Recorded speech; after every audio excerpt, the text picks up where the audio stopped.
In this video, I'll give you a lesson on how to play the drum rudiment, the 7-stroke roll. The 7-stroke roll is one of the most foundational drum rudiments in Fife Drum and is required to learn most cadences. You'll need decent mastery before moving on to cadences like the Long March, Common Time March, Baltimore, and Tecumseh. Make sure you have your drumsticks and drum or drum pad set up. In this lesson, I'll play to demonstrate and then give you time to play along to music or audio. A 7-stroke roll is literally 7 strokes played fast enough to close into a roll. Ideally, you should be able to play 2 strokes on your left hand, 2 on your right, 2 on your left, and a final stroke on the right, and then play those until you close the roll.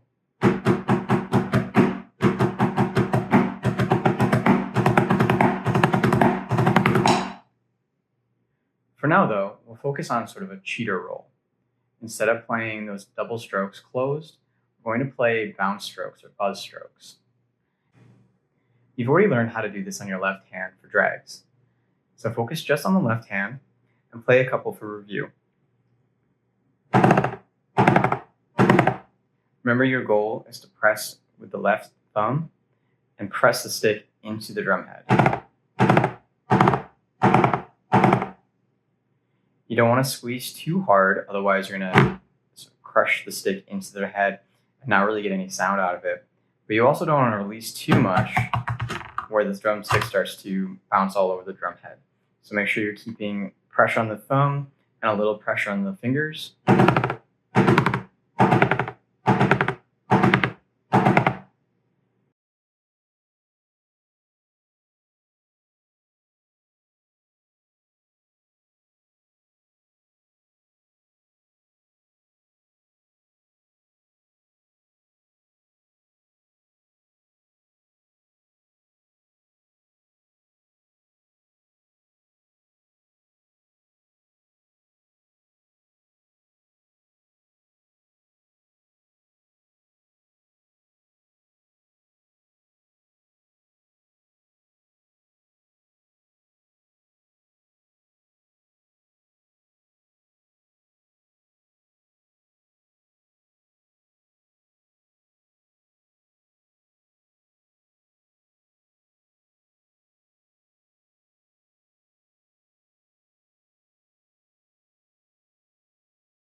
Now that you've warmed up your buzzes, what I want us to think about is opening those up so they're more properly bounced strokes. So what that means is, right now, if your buzzes are pretty close to the drum head, like that, maybe only an inch or so off, I want you to think about throwing your stick down on the drum head just a little bit harder, putting a little bit more pressure in the thumb, and try to open those up so they sound more like this. So you see how those bounces are maybe 4 or 5 inches off the drum head, but you can also hear the distinction. So when you're playing the buzz, kind of sounded like one buzz, one kind of continuous sound, whereas these, you can actually hear the 3 or 4 strokes all individual. So that's what our goal is. So try playing a few, throwing the stick down harder, squeezing just a little bit more in the thumb, not so much that you kill the drum head or the drumstick down on the drum head, but enough that you're really throwing it at the head and getting those distinct bounces.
So now that you've gotten a little bit better at your left hand bounce strokes, we're going to work on our right hand.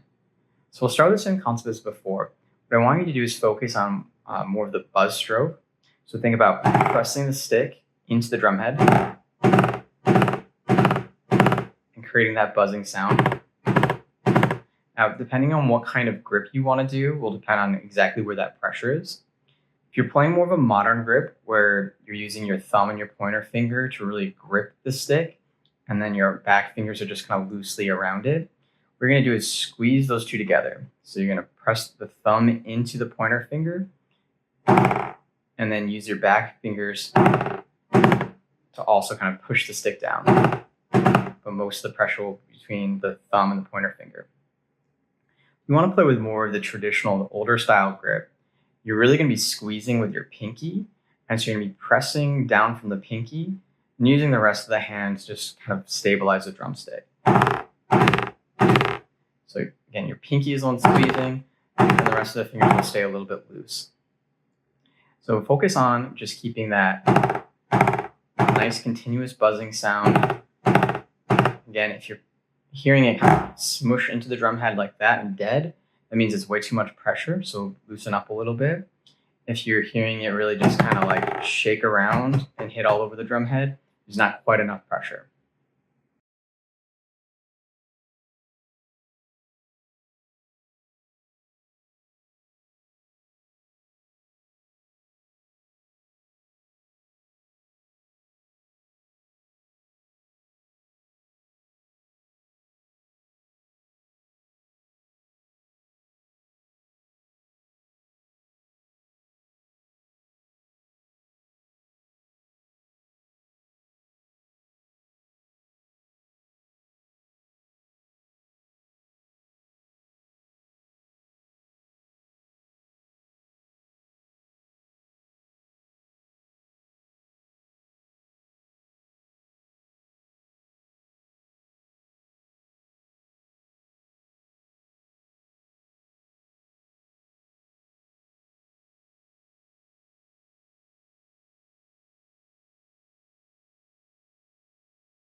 Now that the buzz stroke is sounding a little more confident, we're going to try to open that up into a bounce stroke, just like we did on the left hand.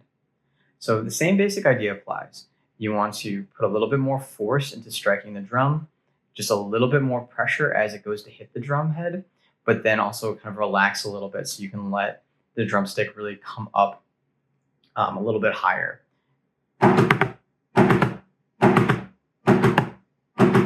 Just like that, the goal is to really hear the distinct bounces. So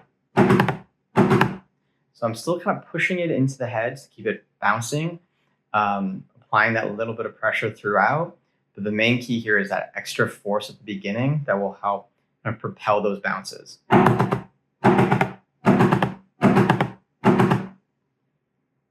So try a bunch just on the right hand.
The next thing we're going to do is now play some alternating bounce strokes, but we'll play them as if we're going to try a 7-stroke roll. So for the 7-stroke roll, we'll play a bounce stroke on the left hand, bounce stroke on the right, bounce stroke on the left, and then one hard stroke on the right. So the two key things to focus on here is that you're now playing the bounce strokes rather than buzzes. So make sure you're playing nice and open. And then you can hear those individual bounces. And then that final stroke on the right hand needs to be one hard stroke. Sometimes when you're first learning how to do your bounce strokes, it can be difficult to keep switching back and forth between the right pressure and grip to make the bounce versus a single stroke. So you may find yourself accidentally playing an additional bounce stroke, or you might find that the first right hand that's supposed to be a bounce stroke, keeps ending up being just a single stroke. So really focus on your right hand, make sure that you're shifting the grip. So again, we want to play a bounce stroke, bounce, and then a single stroke. Also make sure that you're always starting with your left hand. 7-stroke rolls never begin on the right, they always start on the left. So it'll be left bounce, right bounce, left bounce, right stroke. Keep them nice and open like that so you can focus on the correct bouncing structure.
So now if you're getting the correct sticking and you're able to play nice open bounce strokes most of the time, we're going to try speeding this up just a little bit.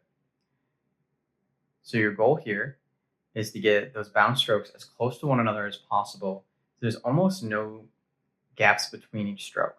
So it should sound more like this. So you can hear that that's not a very clean roll just yet, but the goal here is to get that speed while still getting those open bounce strokes.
Try playing a bunch closer in that speed. If you find that you're starting to lose control of your bounces, where the strokes either become single strokes like this, and you're not hearing bouncing anymore, then slow back down, refocus on getting the right tension in your hands to do the bounces correctly. If you hear yourself starting to go back to a buzz stroke, sounding more like this, right, where your hands are much lower and that buzzing sound or the rolling sound isn't that more continuous buzz, that means that you need to relax your grip a little bit. So you're probably tensing your whole body, trying to get the speed, and then that's crushing your roll down back into a buzz. You need to work on relaxing your hands a little bit more, getting that slightly more relaxed pressure so that you can open up into the roll. So again, what I would advise you to do is slow back down, get more comfortable with the actual bounce strokes, and then go back to trying to speed that roll back up. So again, your goal here is to play bounce on the left, bounce on the right, bounce on the left, final stroke on the right as quick as you can without losing that bouncing sound like this.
This is what a 7-stroke roll looks like in written music. All rolls can be identified by two major characteristics. 1. Rolls will have 2 or 3 dashes on the stem of the first note. 2. They will tie the two notes together to show the duration or length of the roll. Most of the time, there will be a number above the roll, like here, telling you the type of roll. As you'll learn later, rolls can have different rhythms. We can use the value of the first note to figure this out. In fife and drum, we generally only use one rhythm for most rolls, so you won't have to worry about this too often. Make sure you can comfortably play along to the recording all the way through before moving on. Once you've got this beating down, move on to the next lesson. If you want a recording of just the full beating, check out my video. Make sure you